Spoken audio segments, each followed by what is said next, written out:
নমস্কার বন্ধুরা, আমি ঝুমাস ক্রিয়েশনে তোমাদের স্বাগত। আজ আমি তোমাদের সাথে শেয়ার করব প্রত্যেক বাঙালির পছন্দের এবং প্রিয় রেসিপি ফুলকপি আলু পোস্ত। আলু পোস্ত তো আমরা সবাই খেয়েছি বন্ধুরা, তবে ফুলকপি আলু পোস্তর রেসিপিটা আমি এই প্রথম করলাম, খেতেও কিন্তু খুবই ভালো লেগেছিল। ফুলকপি যখন খেতে ইচ্ছা করবে না তখন এইভাবে ফুলকপি দিয়ে পোস্ত করে নিলে কিন্তু গরম ভাতের সঙ্গে অসাধারণ লাগে। তাহলে চলো বন্ধুরা, আমি কিভাবে করেছি তোমাদেরকে দেখিয়ে দিই। ফুলকপিগুলোকে আমি এরকম ছোট করে কেটে নিয়েছি, আর আলুগুলোকেও ছোট ছোট করে কেটে নিয়েছি। আর এখানে একটা পেঁয়াজ নিয়েছি বড় সাইজে, সেটাও আলুর মতো চৌকো চৌকো করে কেটে নিয়েছি। প্রথমে কড়াইতে আমি বেশ খানিকটা সর্ষের তেল দিলাম। তেলটা গরম হলে এতে আমি পেঁয়াজগুলো দিয়ে দেব। পেঁয়াজগুলো মিনিট 2-3 নাড়াচাড়া করব। যখন একটু লালচে রং ধরবে তখন আমি এতে আলু আর ফুলকপিগুলো দিয়ে দেব।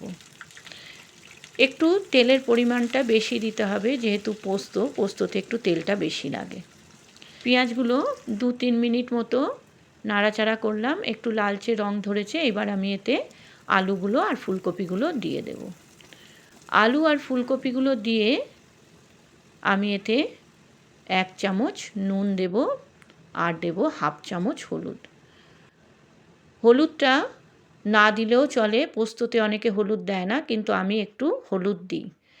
হলুদ আর নুনটা দিয়ে একটু নাড়াচাড়া করে আমি মিনিট 5-এর জন্য কড়াইটা ঢেকে দেব, গ্যাসের ফ্লেম মিডিয়াম করে।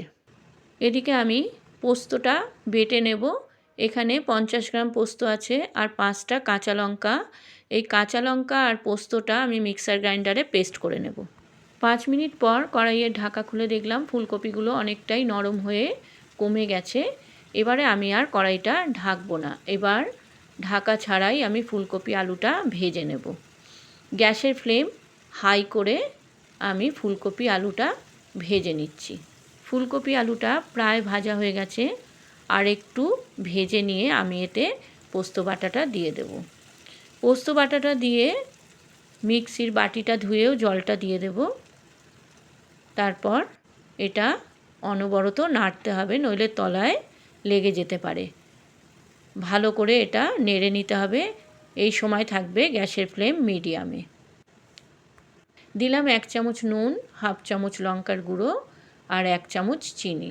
যেহেতু ফুলকপি আলুটা ভাজার সময় 1 চামচ নুন দিয়েছি, তাই এখন আমি 1 চামচ নুন দিলাম, আর চিনিটা দিলাম স্বাদের ব্যালেন্সটা থাকবে বলে। গ্যাসের ফ্লেম মিডিয়ামে রেখে ফুলকপি আলুটা অনবরত নাড়তে হবে।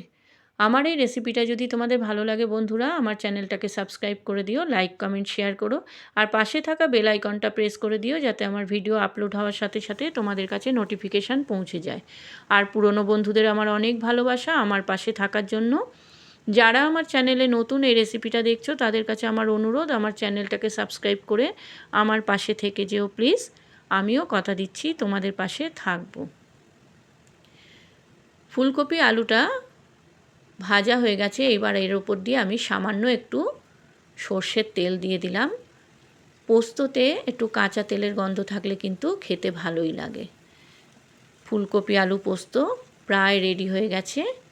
এইবার আমি এটা একটা সার্ভিং বলে ঢেলে নেব।